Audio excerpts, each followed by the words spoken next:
ஆனா ஒரு ஆடு சரியாய் நடக்கணும்னா இந்த ஆட்டு ஒரு காரியத்தில் உறுதியா இருக்கணும். மெய்ப்பனின் சத்தத்தை மட்டும் கேட்கறது. மெய்ப்பனின் சத்தத்தை அறியணும்னா இந்த மெய்ப்பனுடைய சத்தத்துல பழகணும்.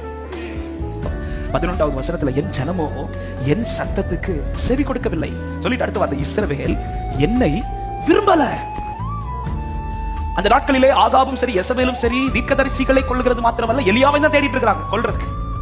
ஆனா அந்த காலத்தில் எலியா பயப்படவில்லை. எலியா சூரச்செடிக்கு கீழே போய் உட்கார்ல.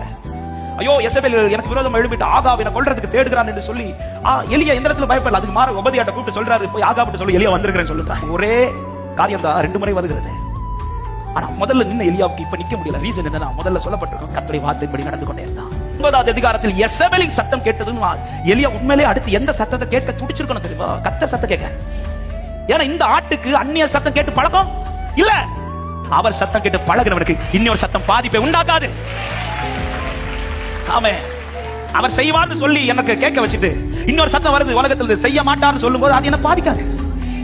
நான் பழகினதுல ஒரு சத்தம், அந்த சத்தத்தை குறித்து எனக்கு நம்பிக்கை. அவர் சொல்லிட்டார்னா அதை செய்யாம நிறைவேற்றாம முடிய மாட்டார். அவர் அனுப்பின வார்த்தை வெறுமையாக திரும்பாத அவரிடத்தில். அவர் நம்மை நம்பும் போது அந்த நம்பிக்கைக்கு துரோகியா நாம இருக்கக்கூடாது.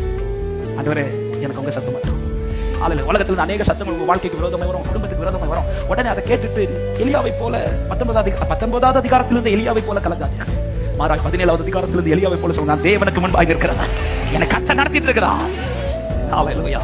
என்னை நடத்துகிறது மெய்ப்பரானா, எனக்கு எந்த குறையும் இல்லை.